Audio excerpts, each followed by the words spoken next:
বিসমিল্লাহির রহমানির রহিম। আমি আজকের যে কথাগুলো বলছি, আমি আমাদের আওয়ামী লীগের প্রাণপ্রিয় নেত্রী এবং বঙ্গবন্ধু কন্যা শেখ হাসিনা প্রিয় নেত্রী, আপনার দৃষ্টি আকর্ষণ করে আমি কথাগুলো বলছি।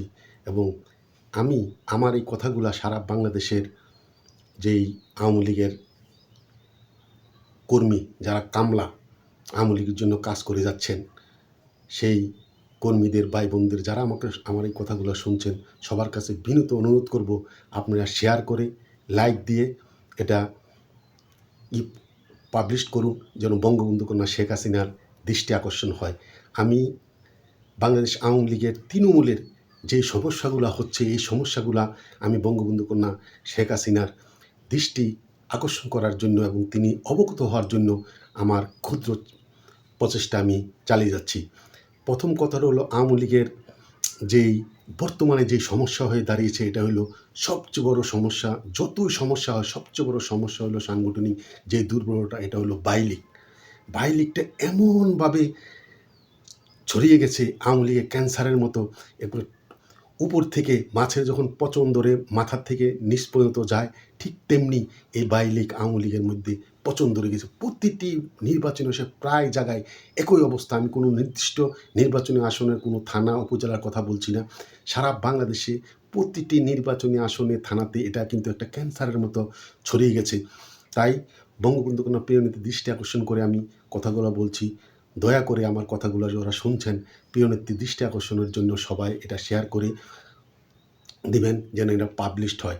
আমি অতীত থেকে কিছুটা বলছি। ৭৫ থেকে বঙ্গবন্ধু কন্যা শেখ হাসিনা ৭৫ সালের পরে তিনি ছিলেন না, তখন আমরা ছাত্রলীগ করেছি, দেখেছি যে তখন কিন্তু আওয়ামী লীগের নেতারা কিন্তু এভাবে কোনো গ্রুপিংয়ের জন্য ওই দুঃসময়ের মধ্যে যারা মিছিল করেছে, যারা কোনো কোথাও মিটিং করেছে, তাদের তখনের মধ্যে কিন্তু বাইলিগ এ ধরনের গ্রুপিং ছিল, কিন্তু এটা প্রকাশ হতো না।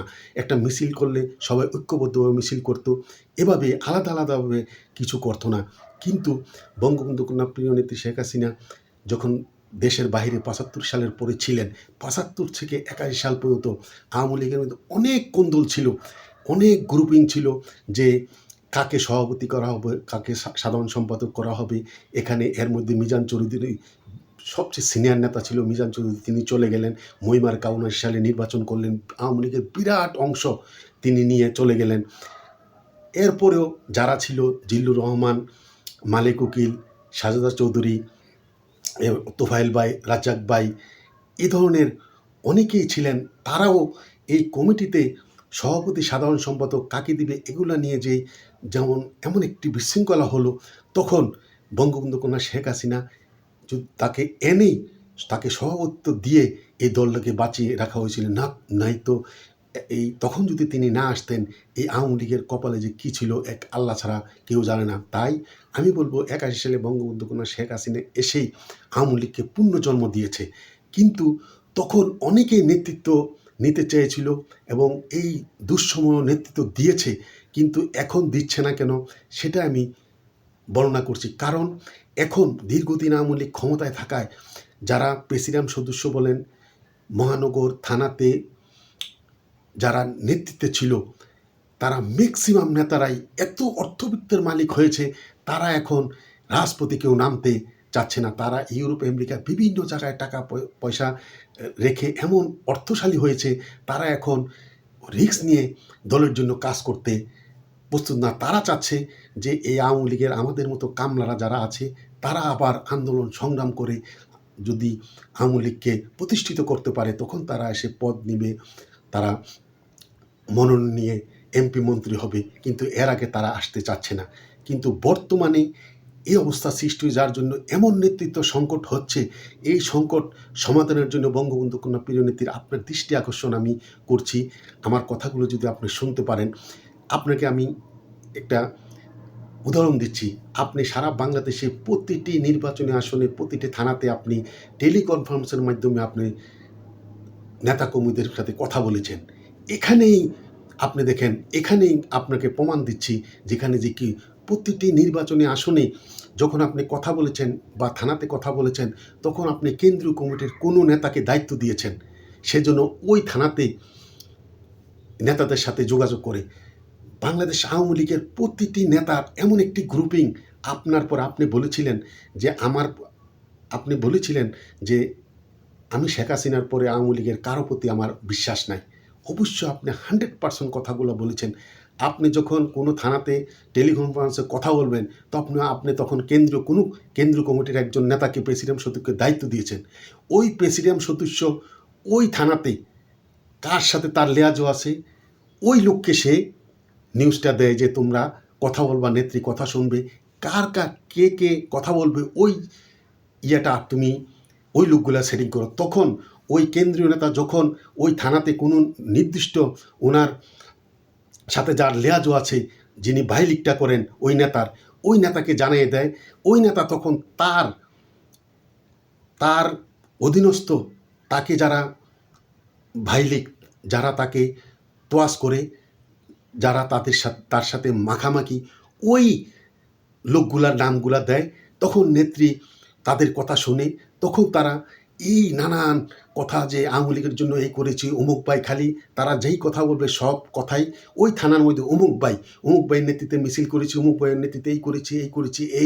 আর আওয়ামী লীগের যে 2024 সালের 5 আগস্টের পর যারা কাজ করেছে দলের জন্য, রাজপথে আন্দোলন সংগ্রাম করেছে, ফেসবুকে প্রতিদিন কাজ করে যাচ্ছে, নেতাকর্মীদের সাথে যোগাযোগ রাখছে, তারা যে কাজ করছে প্রতিটি নির্বাচনে আসে তাদের আইডিতে সারা বাংলাদেশ দেখছে, সারা পৃথিবী দেখছে, কিন্তু তাদের সাথে কেউ যোগাযোগ করছে না।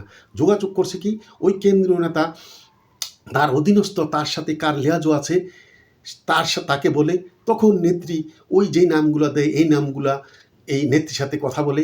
আর তারা তখন ওই নেত্রীর সাথে কথা বলতে গিয়ে, গুনগান গাইতে গিয়ে তখন শুধু ওই নেতার যে আমরা অমুক ভাইয়ের নেতৃত্বে আমরা থানাতে এই করেছি এভাবে নেত্রীর চোখে ধুলা দেওয়া হচ্ছে।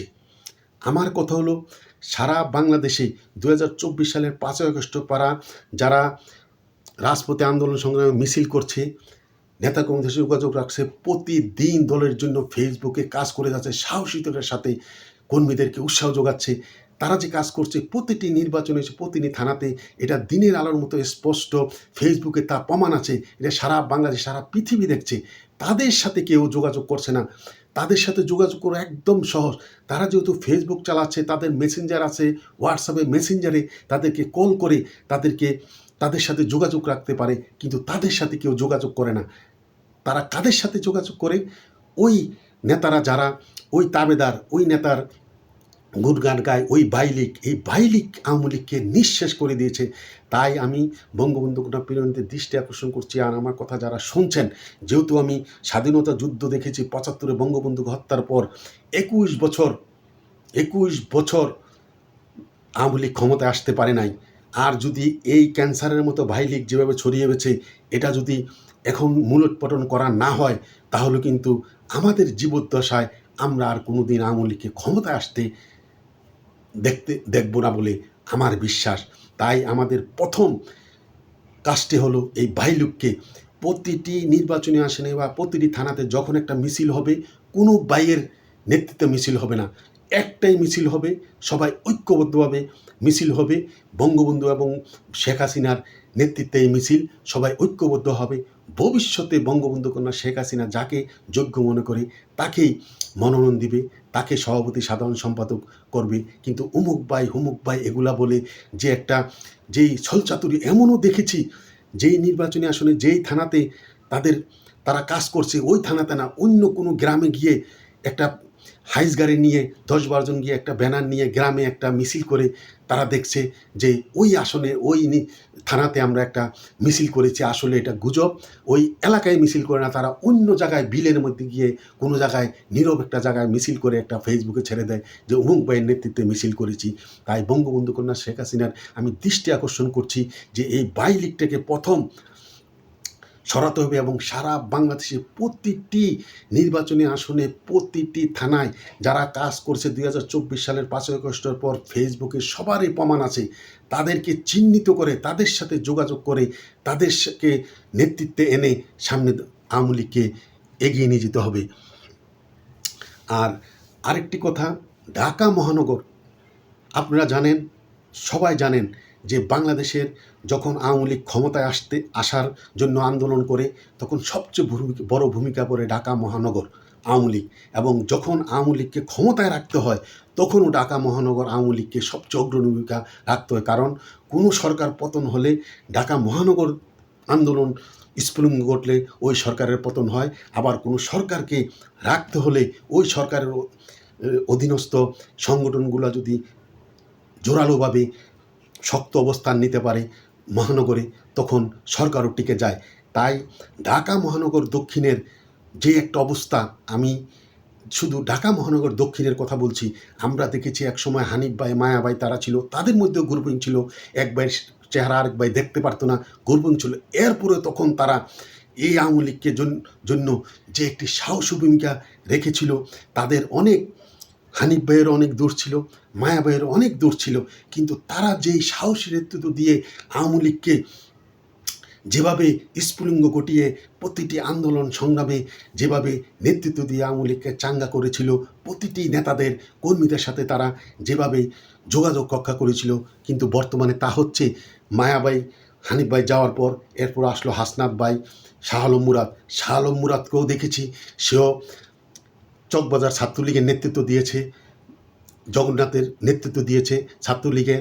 ঢাকা মহানগর যখন সম্পূর্ণ একটা ছিল তখনও ঢাকা মহানগরের ছাত্রলীগের সাধারণ সম্পাদকের দায়িত্ব নিয়েছে। এই 80-র দশকের এরশাদ বিরোধী আন্দোলনে সে অত্যন্ত সাহসী ভূমিকা রেখেছে। সবচেয়ে বড় কথা, সে ঢাকা মহানগর দক্ষিণের আওয়ামী লীগের নেতৃত্ব থাকা অবস্থায় হয়তো আমি বলেছি সবারই, হানিফ ভাই, মায়া ভাই, শাহ আলম মুরাদ সবারই দোষ ত্রুটি ছিল। দোষ প্রতিটি মানুষেরই দোষ থাকে, একমাত্র ফেরেস্তার দোষ না থাকতে পারে, কিন্তু প্রতিটি মানুষের দোষ থাকতে পারে। কিন্তু তাদের যে কর্মকাণ্ড অত্যন্ত ভালো ছিল, এবং শাহ আলম মুরাদ তারও অনেক দোষ ছিল। এরপরও সে এই দুঃসময়ে সে এখন ঢাকা মহানগর দক্ষিণের দায়িত্ব নাই। তার সম্ভবত ওপেন হার্ট সার্জারি হয়েছে, তার স্ত্রী মারা গিয়েছে, তার সন্তান বাহিরে, তিনি একা অসুস্থ। এর মধ্যেও তিনি ঢাকা মহানগর দক্ষিণের মধ্যে প্রথম গুলিস্তানের মধ্যে তার নেতৃত্বে একটি বিক্ষোভ মিছিল হয়েছে। এরপরে তিনি জেলে গিয়েছেন। এরপরে গত রোজাতে তার নেতৃত্বে ইফতার মাহফিল হয়েছে। তাই এ ধরনের সাহসী নেতৃত্বকে আমরা আগামীতে আবার নেতৃত্বে দেখতে চাই। ঢাকা মহানগর দক্ষিণের যাদেরকে নেতৃত্ব এই সমসাময়িক কালে ছিল, আপনারা বলেন যারা সভাপতি, সাধারণ সভাপতি ছিল, তারা এই 1.5 বছরে 18 মাসে একদিনও তাদের ফেসবুকে আমরা দেখি নাই। তারা কিছু তাদের তাবেদার কিছু নেতার সাথে তারা দেশে বিদেশে থেকে তাদের সাথে টুকটাক যোগাযোগ করেছে, কিন্তু যারা আওয়ামী লীগের জন্য কাজ করছে তাদের সাথে কোনো যোগাযোগ নয়। প্রায় 18 মাস পরে অনেকের যে ফেসবুক অ্যাক্টিভ হয়েছে, তারা এই ঢাকা মহানগর দক্ষিণের নেতৃত্ব থেকে যারা এই 18 মাস দলের জন্য কাজ করেছে, রাজপথে আন্দোলন সংগ্রামে মিছিল করেছে, ফেসবুক কাজ করেছে, তাদের কোনো কারোর সাথে তারা যোগাযোগ করে না। তারা যোগাযোগ করছে তাদের অধীনস্থ, তাদেরকে যারা তোষামোদ করেছে তাদের সাথে তারা যোগাযোগ করেছে। এই নেতাদেরকে দিয়ে যদি আওয়ামী লীগ এই ঢাকা মহানগর দক্ষিণকে নিঃশেষ করে দিয়েছে। ঢাকা মহানগর দক্ষিণের অনেক নেতা আমাদের সাথে যোগাযোগ করেছে, তারা কিন্তু তাদের ওই ধরনের দায়িত্ব নাই। তারা হয়তো সম্পাদক পদের মধ্যে আছেন। অনেকে আমাদের সাথে যোগাযোগ করেছে, আমাদেরকে সাহস জুগিয়েছে। ভবিষ্যতে সময় হলে তাদের নাম আমরা উত্থাপন করব, এবং তাদের মধ্যে অনেকে জেলও খাটছে এই মিছিল মিটিং করতে যেয়ে আমাদের সাথে যোগাযোগ রেখেছে। তাই এই ভাই লীগকে, আওয়ামী লীগের ভাই লীগকে যদি এখনও টুটি চেপে ধরা না হয়, তাহলে আওয়ামী লীগকে, আমি বলেছি 2075-এর পর 21 বছর লেগেছিল আমাদের ক্ষমতায় আসতে, কিন্তু যদি এই আর এখন আওয়ামী লীগের নেতারা এত অর্থবিত্তের মালিক হয়েছে যে তারা এখন কেউ এই আন্দোলন সংগ্রামে আসতে চায় না। তারা চায় যে এই কামলারা যারা আওয়ামী লীগকে সারা জীবন আওয়ামী লীগের জন্য কামলাগিরি করে গেছে, এই তারা যেন আন্দোলন সংগ্রাম করে তারা আবার আওয়ামী লীগকে প্রতিষ্ঠিত করলে তারা আবার এমপি হবে, তারা আবার সভাপতি, সাধারণ সম্পাদক হবে, এই আশায় বসে আছে। তাই বঙ্গবন্ধু কোনো প্রিয় নেত্রীর কাছে আমার অনুরোধ, সারা বাংলাদেশে প্রতিটি নির্বাচনী আসনে, প্রতিটি থানায়, প্রতিটি মহানগরে 2024 সালের 5 আগস্টের পর যারা কাজ করেছে, তারা ফেসবুকে তাদের প্রত্যেকের প্রমাণ আছে, তাদেরকে আগামীতে অ্যাডহক কমিটি করে অতি সত্বর তাদেরকে দায়িত্ব দিয়ে যেন একটি আন্দোলন, মার একটা সন্তান যদি, বাচ্চা যদি না কাঁদে, মাও কিন্তু দুধ দেয় না, ঠিক তেমনি আন্দোলন সংগ্রাম না করলে কিন্তু আমরা প্রতিষ্ঠিত হতে পারবো না। তাই প্রিয় নেত্রীর কাছে আমার অনুরোধ, অতি তাড়াতাড়ি সারা বাংলাদেশের আওয়ামী লীগের প্রতিটি নির্বাচনী আসনে, প্রতিটি থানা উপজেলার মধ্যে অ্যাডহক কমিটি করে যারা কাজ করতে চায় তাদেরকে দিয়ে, দায়িত্ব দিয়ে আওয়ামী লীগকে প্রতিষ্ঠিত করা হোক। না হলে কিন্তু আমরা অতি সহজে আর রাজপথে নামতে পারবো না। আমি 2024 সালের 5ই আগস্টের পর, 5ই আগস্টের 10 দিন পর আমি 32 নম্বরে গিয়েছিলাম। 15 আগস্টে এত নির্যাতন করেছে। এরপর আমি 32 নম্বরের দক্ষিণ দিকে এই ক্যানেলের ওই পারে, লেকের ওই ধারে থেকে আমি সকাল 7:30 বাজে অত্যন্ত সাহসিকতার সাথে আমি লাইভ করেছি। এরপরে প্রতিটি 7ই মার্চ, 26শে মার্চ গিয়ে আমরা বিভিন্নভাবে চেষ্টা করি লাইভ করার জন্য, দলের জন্য কিছু করার জন্য। কিন্তু অত্যন্ত দুঃখের সাথে বলতে হয়, চারিদিকে যে হাঁটলেও নেতাকর্মীদেরকে কারো পরিচিত মুখ আমরা পাই না। এই নেতারা এমনভাবে ঘরে ঢুকে গেছে, তাদেরকে ঘর থেকে বাহির করতে হবে। দেশ বঙ্গবন্ধুতে গিয়ে অনেক সময় লাইভ করেছি, এখনও করছি, কিন্তু আশেপাশে ঘুরলেও কোনো পরিচিত মুখকে পাওয়া যায় না। তাই আওয়ামী লীগের নেতাদেরকে, কর্মীদেরকে সাহস করে এগিয়ে আসতে হবে। না হলেও কিন্তু এই দল মুসলিম লীগের মতো, যেহেতু এই ভারত পাকিস্তান যখন হয়েছে ব্রিটিশ থেকে প্রতারিত হওয়ার জন্য, তখন মুসলিম লীগ, কংগ্রেস দায়িত্ব নিয়েছিল। সেই কংগ্রেসও ভারতে আস্তে আস্তে নিবু হয়ে নিভে যাচ্ছে, তেমনি পাকিস্তান সৃষ্টি হয়েছে মুসলিম লীগ, তাও নিভে যাচ্ছে। তাই আওয়ামী লীগকে এখনও সংগঠিত না করলে আবার আওয়ামী লীগ ও মুসলিম লীগ কংগ্রেসের মতো আস্তে আস্তে নিবু হয়ে যাবে। তাই বঙ্গবন্ধু কন্যা প্রিয় নেত্রীর কাছে আমার অনুরোধ, আপনি অতি সত্বর এই যারা দলের জন্য কাজ করতে চায়, আগে কি ছিল পদ পদবি সেটা বড় কথা নয়, এখন যাদের সমাজে গ্রহণযোগ্যতা আছে এবং যারা কিনে নেমে যায় সৎ লোক, তাদেরকে নেতৃত্বে আনে, দলকে বাঁচান। এ কথা বলে আমার কথা এখানে শেষ করছি। জয় বাংলা, জয় বঙ্গ।